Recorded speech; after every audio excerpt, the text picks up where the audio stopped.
This is Andi Purewal for Boxing Social in association with Pursue Fitness, and I'm delighted to be joined by cruiserweight Sam Hyde. Sam, how you doing? Yeah, great mate, how are you? I'm all good, thank you. Obviously it's good to hear that you're doing well. I've just come down to Gallagher's gym today, catch up with you all. It's been a while. The first time that I've actually interviewed you. So how are things ticking over with yourself? Yeah, great mate. Obviously since November, the fight with Riakporhe, where I had the injury on my eye, it was a case of getting recovered and getting back out there. And I had a good win against some 5-1 kid on 0-2 bill. Knocked him out, and I've been back in the gym raring to go. Unfortunately, the July 6th fight got cancelled, and Joe was away and I was away at the same time, so we basically just decided what we're going to do. We're going to have 2 weeks off because it's been tough all year, just training, ready for something, hoping maybe a rematch, hoping for other big fights.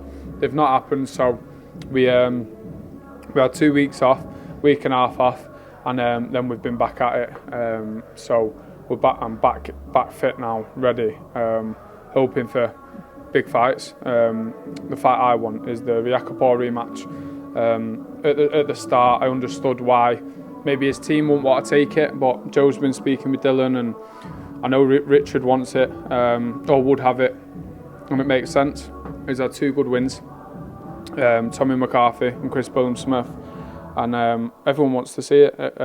He didn't prove himself against me, whether the stage got to him, whether whatever, but I had 3 fights before that, all cancelled, so I was in tick over mode, like, you know, tapering down 3 times. So that's 3 weeks of a camp where I was just tapering down for a 6th rounder. Then this opportunity come up and I took it, not using any excuses because I believe I was up, but I'm seriously up for the rematch now. You've had time to reflect on that Riakporhe fight. What are your thoughts on it now that the time's passed? A lot of people did have you up on the cards at the time. Do you know what? My performance was okay. That was it. I'm 10 times better than how I performed as well. It's hard when you're fighting in a 6th rounder a couple of weeks before, and then you're not even really training for that because fights are getting cancelled.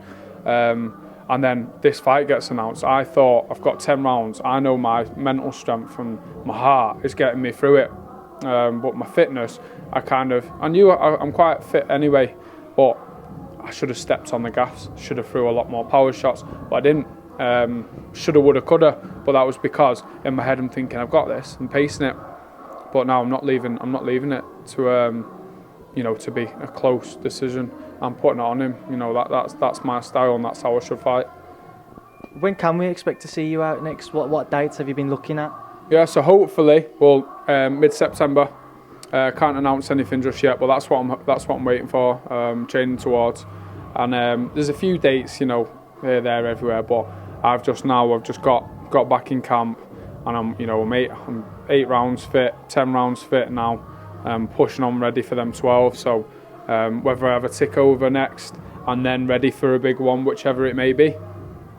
Richard Riakporhe, who we are speaking about, defeated Tommy McCarthy, as you mentioned, and Chris Smith most recently. What were your thoughts on both his performances in those fights? I think against Tommy, Tommy's like a brother to me. He's one of my close pals.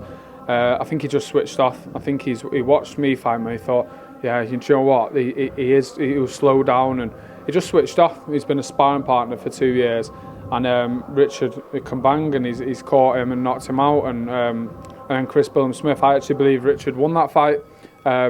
Chris didn't move his feet as much, and he's got good feet, Chris. I don't know why he was punching and holding. He should have just, boxed him how I did. But yeah, so I just think he's had 2 good wins. There's other cruiserweights obviously in the division, but if the number 2, everyone wants to see me fight him because they believe I was up on the scorecards. It's got to happen. So I'm hoping Okola gets rid of the British title because he's fighting for the European, and then let me and Richard go for it, because I understand why would they you might say, why do we need to fight Sam again? We've already beat him. But if it's for a big title, and I know Richard's game. Listen, if you think about it, Richard's fought undefeated lads for the last, or not undefeated, Tommy won, but top lads, and fair play to him. I've got utmost respect for him, but I just want that fight now. Not that I never did. It was a case of letting this eye settle down, have a fight, and then I'm ready. So that's the fight kind of I'm hoping for. But I've not just got my eyes locked on that because it may not happen, but I'm getting ready. You mentioned that July 6th card earlier on as well, which was cancelled up in Manchester. After that, there was a few messages over social media between yourself and Lawrence Okoli looking to possibly make a fight. How come that just never really materialised? Yeah, so they offered, they got in touch over Twitter. Okoli tweeted, and I was up for it. When the fight was, I had a scheduled holiday, Joe had a scheduled holiday. My holiday, I was already cancelling it. I was like, I'm fighting. The money they offered would have meant all the expenses we would have had to drop. Joe going away, it's only holiday of the year, and it just didn't make sense. It was like, what we're going to take this for a couple of weeks' notice. We helped them out with Riakporhe, and we just basically decided against it, and hoping that fair enough, if he stays with the British, we'll have him next. But it just wasn't meant to be. The cards weren't. It just wasn't right. Even though I was well up for it, but the management team decided, it wasn't. And say Joe wasn't away, or I wasn't supposed to be away, and a few other things, and we were a bit fitter. That was one of the things.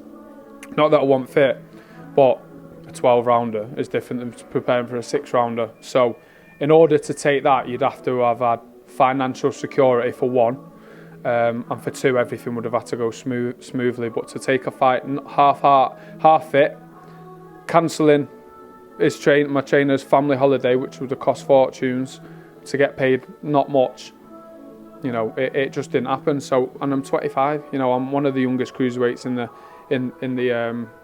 in the top prospects in Britain. So I don't have to take silly fights. I took Riakporhe, which when no one wanted, and that's where my team comes in, because any fight I'd get offered, I'd say, yeah, would you fight him? Yeah. Would you fight King Kong? Yeah, I've said that. If my manager wants me to take it, mate, I'm in. I'm game, as everyone knows. So now it's just left to my management team. Instead of me saying who I want to fight, I'm just letting Joe do it now. So what plans have you all kind of mapped out for, say, the coming year? What have you all looked at with regards to your future? Progression. So we had a good win last, and it's just about, I'm in the gym, I'm sparring, I'm learning a lot in the gym, to be fair at the minute. Since having the big fight in November, and I'm learning more. I've come on leaps and bounds since that. Even my confidence levels, I've always believed in myself, but I think a lot of people maybe didn't in me. And now I've got even the belief of other people. It does push you on when you've got more fans, you've got more people saying, do you know what, I like his style. And it's just given me that extra, yeah, of course I can, of course I'm in them fights. So, and it's just about getting out there basically. So, which however I get there, I'm fighting for the British title and winning it. I don't care if I have to fight 7 times before, then 1 time or next, doesn't matter. That's the goal, the next goal. For sure. Finally, just a few other things I wanted to just get your opinion on. Tyson Fury's reported next opponent's going to be Otto Wallin, a Swedish man. Your thoughts on that fight if it was to happen? Not many thoughts. Don't have a clue who the Swede is. But Fury's class, isn't he? So I've always rated Fury before. I remember having a discussion years ago before Fury was kind of big time, and everyone was like, when David Price was big time.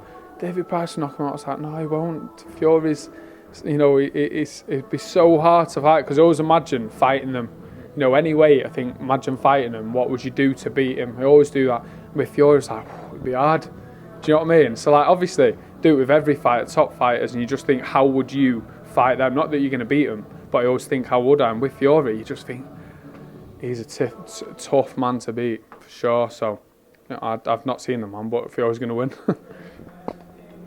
Interesting conversation, man. Imagine you're going to fight some of the best, one of the best in the world, Vasyl Lomachenko. How would you operate against him? I'd get in there and then go, hit me, and then I'd go on the floor and go, that's it.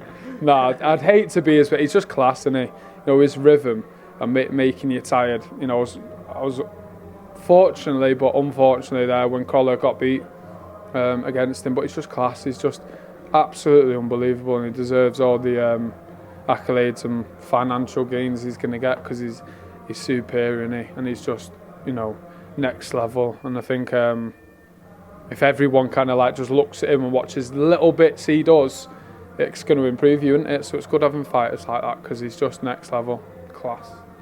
And finally, Anthony Joshua's rematch with Andi Ruiz-Joshua has seen some reports over social media today that it might take place in Saudi Arabia. Seen that. Your thoughts if that was to be the case? It's just a neutral venue, isn't it? And I suppose they're trying to build Saudi Arabia, which, you know, they did the Super Series there, and then who fought there last? Then Amir Khan was there last, so